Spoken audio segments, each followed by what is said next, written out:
New Buy Sell Keep Avoid is back for Game Week 23. Welcome to FPL Mate, my name is Dan, I'm back with my co-host Milton the Cat, and I'm sure a lot of you guys are keen on those Liverpool and Everton assets ahead of the Game Week 24 deadline, which is a little bit far away, but we're going to talk about all those transfer trends today. Let's get going.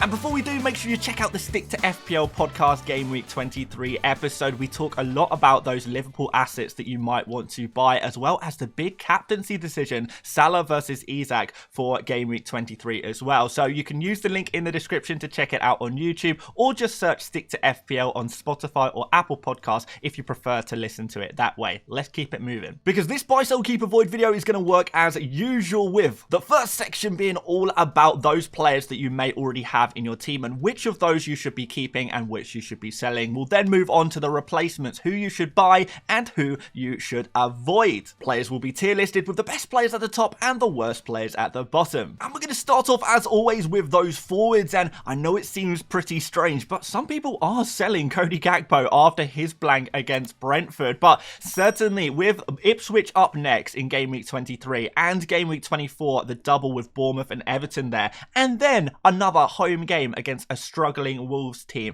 certainly not a player I would be looking to sell at all in my FPL team. In fact, we're going to have to talk about him when we get to the buy category, because he is also in serious consideration for a forward to buy. Another player on this list is Chris Wood. Yes, people are indeed selling him. Sounds very strange, but we have to put him in the keep category as a result of that. And even though it's not a great time to play this Bournemouth side, who really kept Isak very quiet in that game, I wonder if they could do the same thing with Wood again. But in general, I don't think I would look to sell Wood. If you are really doubtful around playing this Bournemouth team away from home, then maybe you could look to bench him. But in general, I think he is a player to play given his great form, and there's still some decent fixtures coming up with Brighton and Fulham in Game Week 24 and 25. So not a player I would be looking to sell. And our third keep, another player there's no way I would be selling, is Wissa, who has been putting up some of the best data in the Premier League among forwards. 21 shots, which is more than Jackson and Raul Jimenez, who were previously leading this forward chart for most shots.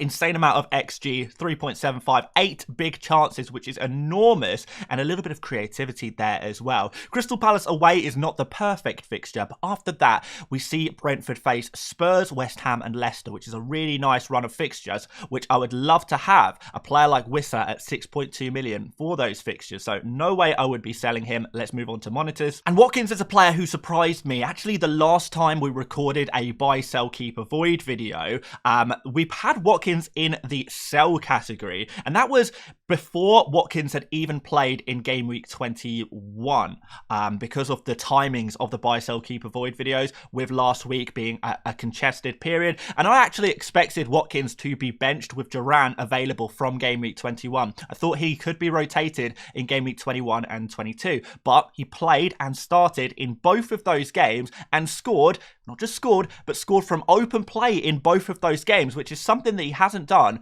for a few weeks. So actually, I think I have to admit I was wrong on Watkins. I have to hold my hands up on this one. And certainly now we've got that Arsenal away fixture out the way, the fixtures look much better for Aston Villa. So it might be time for me to do a bit of a U-turn on Wally Watkins. I still don't think he is a 100% keep, just because Duran is always going to provide a little bit of rotation risk for Watkins, but given his form in the last 2 game weeks and the good fixtures coming up, I'm actually leaning towards keeping him at this point. So yeah, the world of football moves very fast and opinions do indeed change. Haaland is another player to monitor. I think I would possibly give him this game against Chelsea at home if you do still have him, because Chelsea is definitely a game in which you can get some goals from, as we see every single game week. But after that, I think we would be looking to sell Haaland with Arsenal, Newcastle and Liverpool on the horizon. But for now, I think you can keep him one more week if you want to. Cunha is also on this list as a monitor. Tough fixtures coming up for him, but I don't think he is a must sell necessarily. We know the kind of magic he can produce, and being a penalty taker like many other players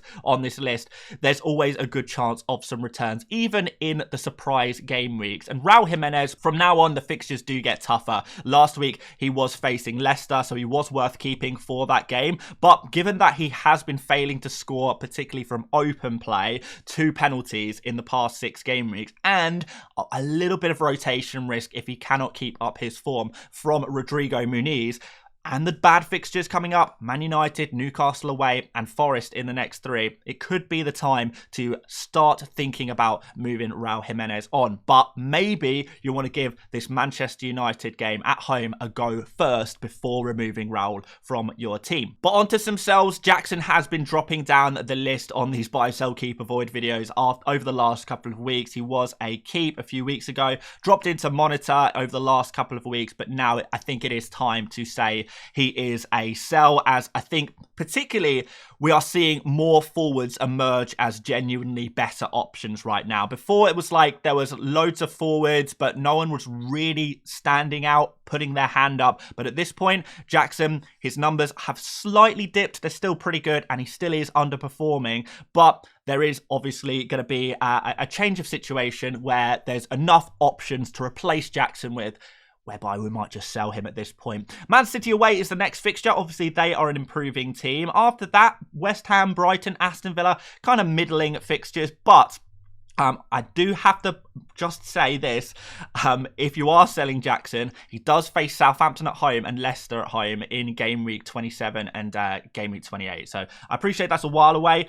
Is he worth holding on to for all of this time? Probably not. Still think he's probably a sell. But yeah, just wanted to warn you guys about that, I guess. Jackson does have some good fixtures coming up in the not-so-distant future. And our other sells are pretty obvious. Solanke, he's going to be out for a minimum of 2 game weeks. So he's going to miss the 2 nice fixtures against Leicester at home and Brentford away, which I think makes him a pretty easy sell at this point. And Gabriel Jesus out for the season. If you do still have him in your squad, it is time to remove him. Well, it's probably time to remove him a couple of weeks ago, but it is still time to remove him. Here are some midfielders you might have, and a lot of people are selling Palmer as well. There's a lot of crazy transfers happening this week, it has to be said. And even though Palmer did blank in game week 22 against Wolves, he was super unlucky not to get an assist in that game. He provided, a great chance created for teammate Chalobah, who heads the ball towards the goal, strikes the ball towards the goal, and Madueke heads it in from about 2 inches in. The ball was about to cross the line, so Palmer really was robbed of an assist in game week 22. But certainly, even though Palmer's attacking, goal scoring threat has started to diminish, only 2 big chances in the last 6 game weeks, he's still taking plenty of shots, and his creative numbers are still elite here. 18 key passes in the past 6 game weeks. Man City up next, West Ham in game week 24, 25, 26 average, but as we mentioned, we've got some great fixtures against newly promoted teams coming up for Chelsea in the not so distant future. So even though a lot of people are panicking on Palmer, particularly prior to yesterday, he was flagged that yellow Dorito of death. I know it's crazy. People see this yellow warning sign on a player and assume the player is going to be injured out for the next 6 years, when usually they're perfectly available to play. And that's exactly what we saw in game week 22. So people did panic on Palmer. If you are still panicking on Palmer, and hundreds of thousands of FPL managers are still panicking on Palmer, just don't. He's absolutely fine. He's still a great FPL asset. And 2 other players I mentioned. Crazy transfers happening this week. I don't know why people are selling Gordon and Mbeumo, but they are. Gordon, yes, he blanked against Bournemouth, which was unfortunate. But Southampton up next. You do not sell an attacker ahead of Southampton, particularly when you look at the great numbers Gordon's putting up. 19 shots, 6 big chances, 2.22 XG over the past 6 game weeks, and a decent amount of creativity there with 12 key passes. And Mbeumo blanked against Liverpool, blanked against Man City the game week before that. But actually, I've been watching Mbeumo closely recently, and I think he's been doing really well, taking plenty of shots, creating for his teammates, and I think he's looking back to his best, what we saw earlier on in the season. Of course, a penalty taker as well is very useful, and after Crystal Palace, we have some lovely fixtures for him. Even Crystal Palace, I do back him to potentially get some returns in that game. So there's no way I'll be selling Mbeumo, and in fact, players like Gordon and Mbeumo, we're going to not just be talking about keeping these players, we're also going to be talking about buying these players. So no way I would sell them 100% definite keeps. And because of those super strong keeps, it has bumped Rodgers down into the monitor section. But I think, honestly, Rodgers is a player to keep generally as well. West Ham, Wolves, Ipswich, the next 3 fixtures. And his output is just incredible. Even though he's not really a data guy, his actual output is really, really good. And I think the only reason to sell Rodgers is if maybe you're upgrading your 5th midfielder to a more expensive guy, putting all of your money into the midfield position and losing that cheap 5th midfielder. But if you want to keep on with the structure of having a cheap 5th midfielder, I would still say Rodgers is the number 1 player to own in that kind of position in your team. Luis Diaz is still a little bit of a rotation risk, particularly with the form of Darwin Nunez, and we're expecting Jota back by maybe game week 24, maybe the first game, but certainly the second game. So there is a little bit of rotation risk there, I understand, but the fixtures are really good. I think he's good to start against Ipswich as well, and I think the fixtures are good enough that you're going to get enough minutes from him that he's probably worth holding on to. Although I do understand if you really want to optimise your 3 Liverpool assets ahead of the double game week, then maybe Luis Diaz does miss out. But in general, I think he's much closer to a keep than he is a sell. Savinho, on the other hand, difficult fixtures, might be worth keeping for Chelsea, just like Haaland. His data is actually really good per 90, but you can never be 100% sure on his minutes. I do think he'll start against Chelsea, so I think in general he is going to be at least a monitor, but he is going to be a player we look to sell very, very soon. Ismail Assar, also a player who is dropping down the list.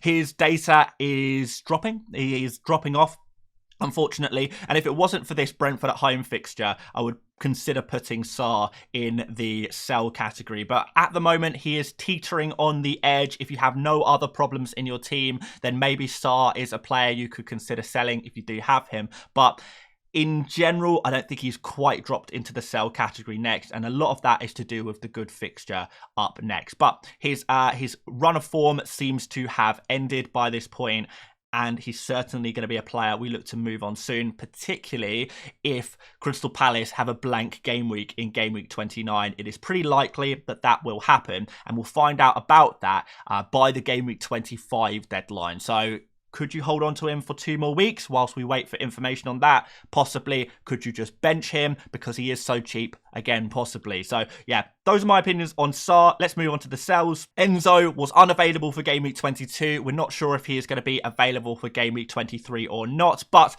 he is another player whose numbers have dropped off a cliff in recent game weeks. So it could be time to remove him from your team. He was a sell in last week's video. I think he's going to be a sell again this week. Iwobi, another sell with the bad fixtures coming up. We know that this is not a super reliable FPL asset, but he can explode on occasion. Maybe this run of fixtures is not the run in which you expect that to happen. And Brennan Johnson, similar to Solanke, we're expecting him out until game week 25 at a minimum. So he is definitely going to be a sell. I'm not even sure if he's nailed on even when he is fit. He has been benched twice in the past 6 game weeks and missed out entirely on another game week as well. That was last week. So yes, Johnson, sell. So is Iwobi. So is Enzo. Sarr is close to being a sell, but in general, I think most of these other players you're probably cool to keep. Defenders to keep, Gabriel. Now, I'm definitely someone who believes that double Arsenal defence is probably not the way to go anymore, but Arsenal still are statistically the best defence alongside Liverpool, and even though they haven't been keeping clean sheets, they have been unfortunate at times, and the good fixtures that they do have coming up can definitely breed some good fortune and some more clean sheets. They've got Wolves, Leicester and West Ham in the next 4. There's certainly going to be some clean sheets here. Gabriel has also been points dodging on those attacking returns. Really, really unfortunate not to have any attacking returns in recent game weeks. He continues to be a threat from those set pieces. So I don't think Gabriel is done as an FPL asset. And given that Arsenal do still have really good fixtures, I would be looking to keep at least one Arsenal defensive asset. And I would make that guy Gabriel. So he is a keep for me. Virgil van Dijk, I know some people are considering switching him to a Trent.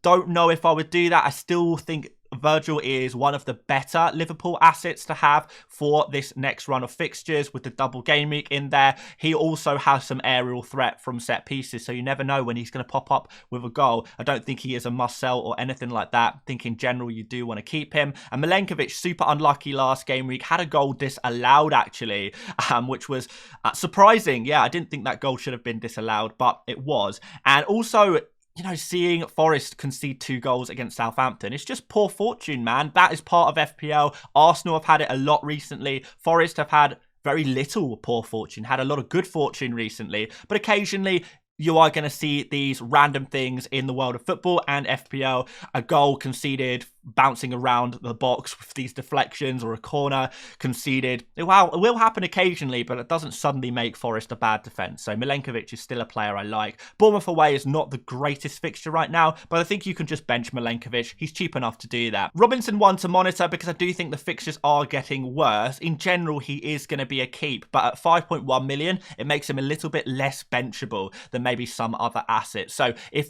selling Robinson is your only route to someone like Trent Alexander-Arnold, I would definitely understand if you wanted to sell him, but in general, he is much closer to being a keep. He is pretty much a keep at this point. Pedro Porro is also on the keep list here, only because, well, on the monitor list here, only because his fixture against Leicester at home. In general, you want to sell those Spurs assets, but it's a good fixture, and Porro does have some attacking threat. Colwill has a knock, could be back for Man City, but even if he is, would you want to play him in that game? Maybe you can bench him and play him in future game weeks. He is cheap enough to just bench in those rougher weeks. In general, we don't trust the Chelsea defence. Maybe things can improve, but he is nearing towards that sell category, as is Mazraoui, because Man United just refused to keep any clean sheets. It feels like it's been months since Man United last kept a clean sheet. So not looking too good there. And we've got Fulham and Spurs away in the next 4. So could be a good opportunity to jump off the Manchester United defenders. And for those definite sells, Saliba is rumoured to be out until game week 24, although we never know with Arteta.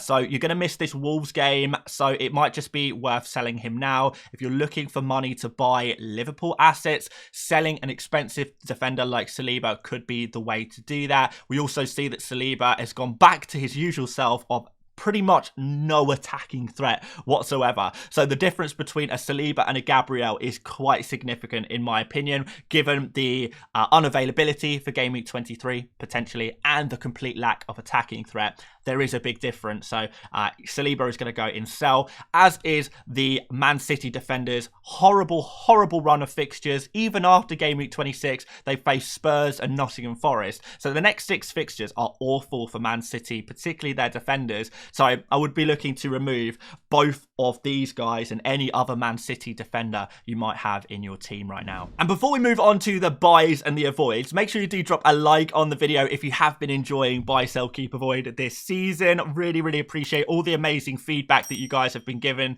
all of the kind comments. Massively appreciated. Do of course subscribe if you want to see this video every week. I'm really proud of how this series has developed this season. So we mentioned we would be revisiting Gakpo and Wissa in the buy section, and certainly they are in here. Good numbers from Wissa for a cheap asset. Double game week coming up for Gakpo in game week 24, and the great fixture against Ipswich. These are the key forwards that I would be suggesting to buy right now. Gakpo and Wissa, top of my list, outside of Isak, of course, who is always number 1. So much so that we've removed him from these videos because I think it's just super obvious by this point. Get Isak if you haven't done already, but everyone has Isak, so Gakpo and Wissa would be where I would be looking to buy it next. Now, I did mention in the podcast we did this week, the Stick to FPL podcast, we did speak in more detail about those Liverpool assets and which is the right one for you to go alongside Salah and Trent.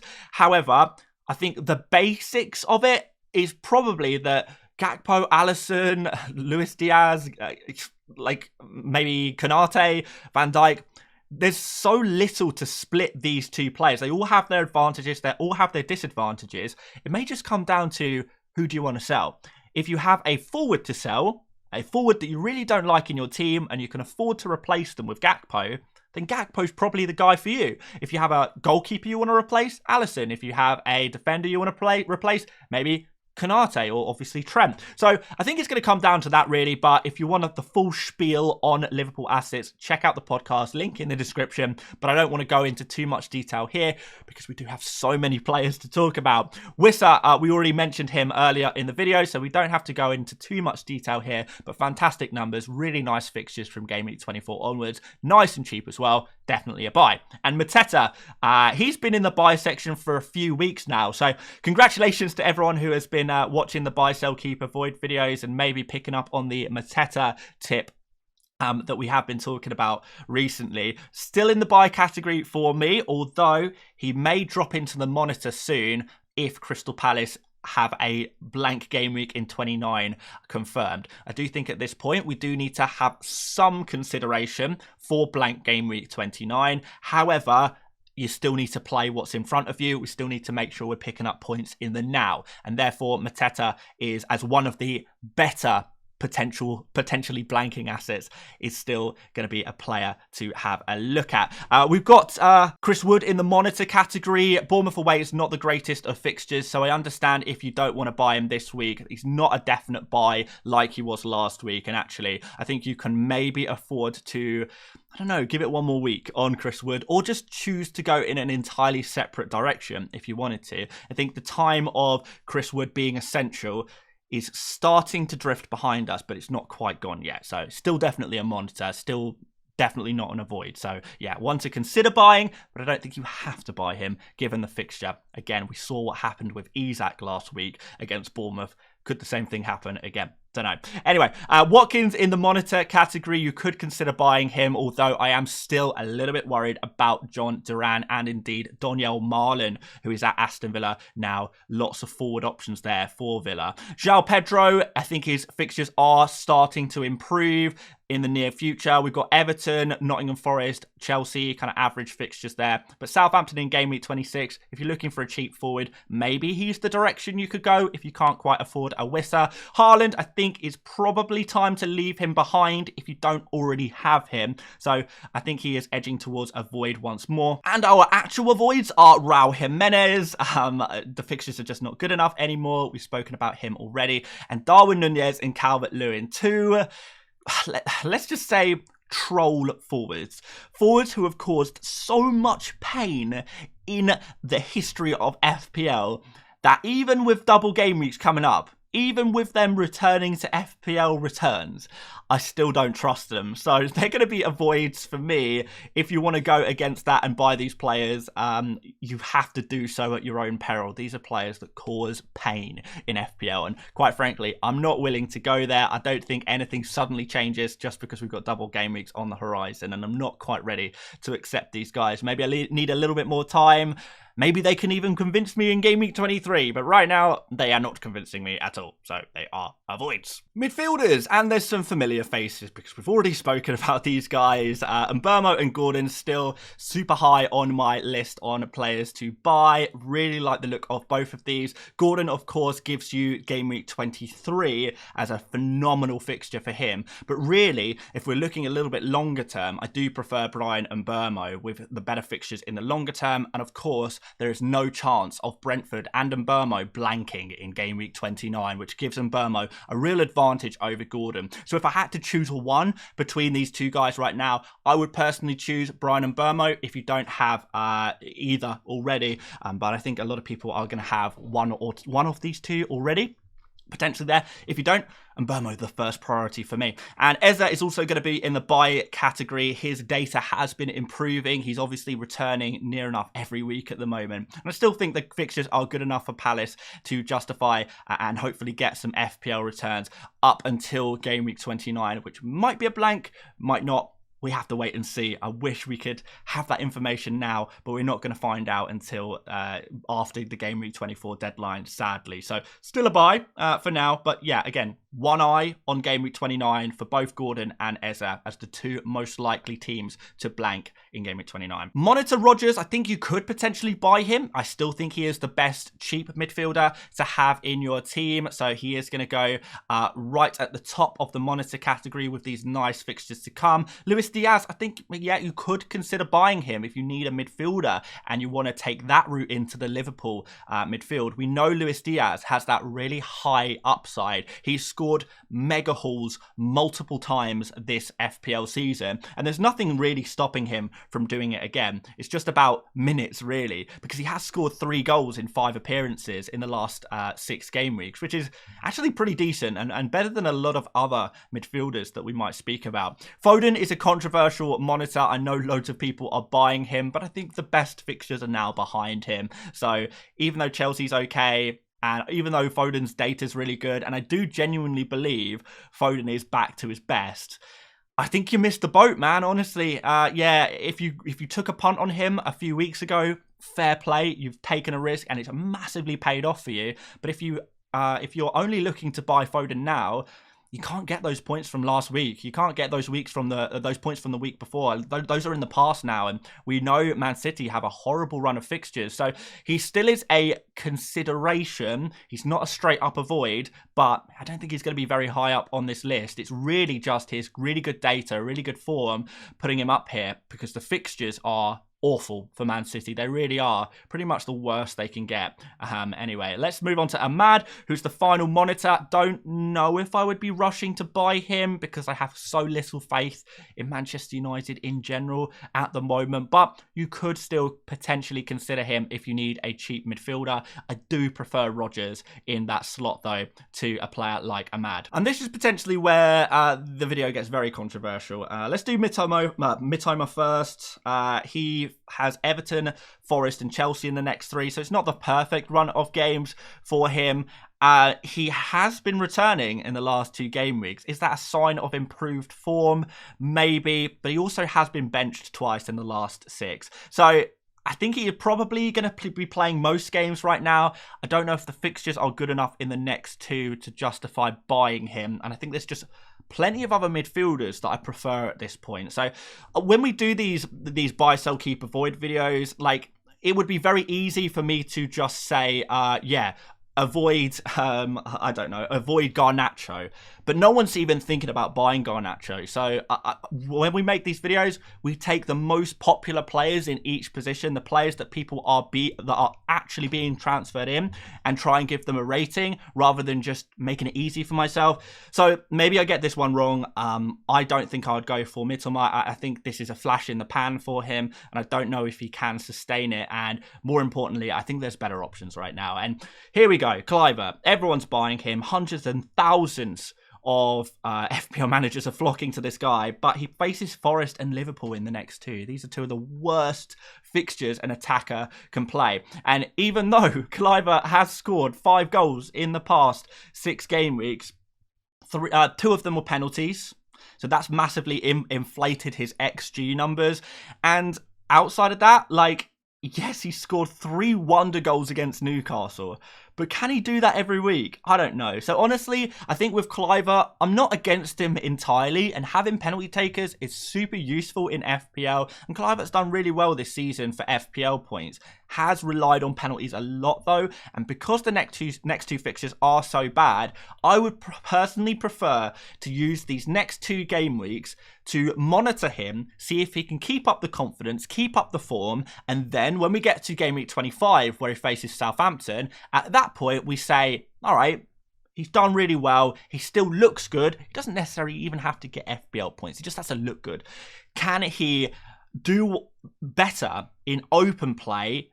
And those open play underlying numbers, can he take shots in dangerous areas, get into dangerous areas, create big chances for his teammates? Can he do that in these difficult games? And if so, let's bring him in. But right now, he's not for me.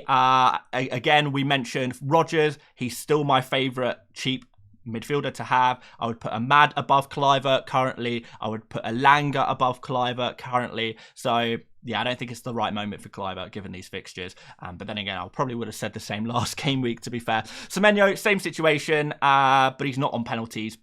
So I think he has got to go in the avoid category as well. I do prefer Cliver to Semenyo right now because of those penalties. But another note on these Bournemouth assets, as soon as they get there, some of these attackers fit again. These players are going to be minutes risk all over again, because we know Iraola, he loves to substitute his attackers at like 70 minutes. So you're never going to get full minutes from these kind of guys. But maybe the next 2 game weeks, they're safe for that. After that, I don't know, man. So yeah, Bournemouth attackers, controversially, have got to be in the avoid category. Let me know what you think about that. Have I missed the mark here? I know there's going to be a lot of you guys who have maybe even bought Cliver already. Let me know, do you think that these guys can continue good form even in these really tough games? I'm a little bit concerned, if I'm totally honest. But there we go. Man, this video is getting long. Alexander-Arnold, Hall, Konate, these are the kind of defenders I would be looking to buy. Trent is super obvious by this point because of his great attacking numbers and great defensive numbers for Liverpool as well, with the double game week, great fixtures. Konate, similar situation if you're looking for someone cheap, although it should be said that Konate is apparently currently playing with painkillers.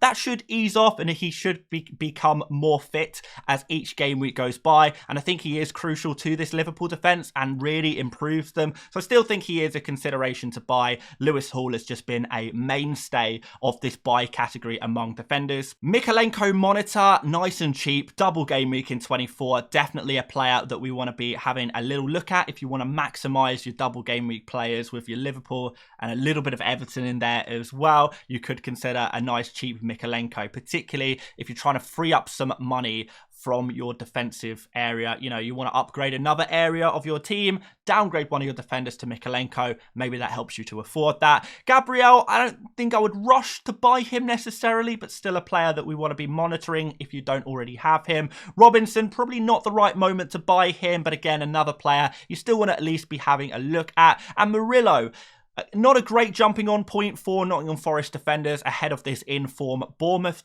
fixture away from home. But Murillo's been doing so well for bonus points. Like, he is making so many actions on the pitch that lead to bonus points that he is going to be a bonus points machine when the clean sheets start coming in again. And they will start coming in.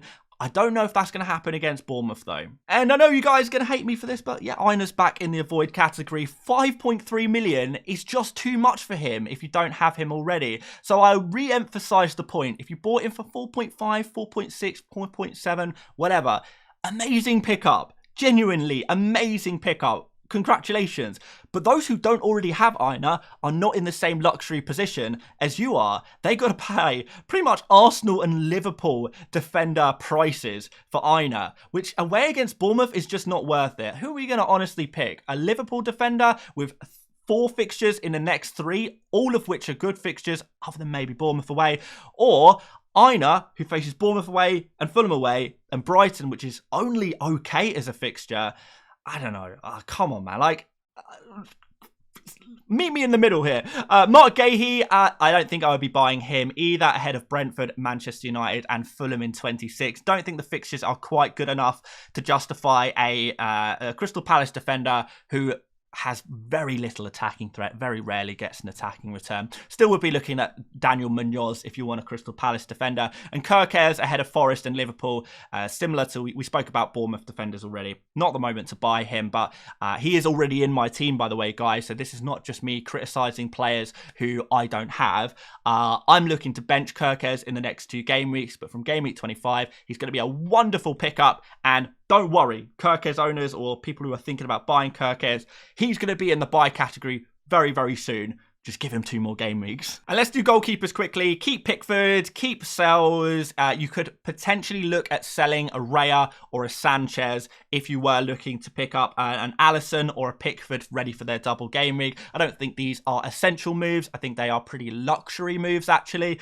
But if you really want to do it, then fair enough. I think in general, unless a goalkeeper is injured or suspended, they're never a true sell, if you know what I mean, because goalkeeper transfers rarely massively pay off. But I do think there is an opportunity with Alisson and Pickford if that's the route you would like to take for double game week 24. And of course, I'm going to put Martinez in the avoid. Don't even know why people are buying him, but they are. Maybe it's the good fixtures, but we'll still look to avoid him. I think there's much better options out there right now. And Dubravka, we see Nick Pope Game week 23 is the earliest potential time for Pope to reintegrate into this Newcastle side. So we're expecting Pope back within the next week or so, and therefore Dubravka is on borrowed time in the Newcastle starting 11. And that's all the players we're going to talk about today. How many players do we speak about? Like 50, 60 different players. We go crazy on the buy, sell, keep, avoid video. But if there's any players we didn't mention today, let me know in the comment section and we will give them a rating: buy, sell, keep, or avoid. And of course, guys, like the video if you haven't done already. Subscribe if you're new around here. Check out the Stick to FPL podcast on your preferred platform, link in the description, and I will see you tomorrow for yet another video. See you later, mates. Bye bye.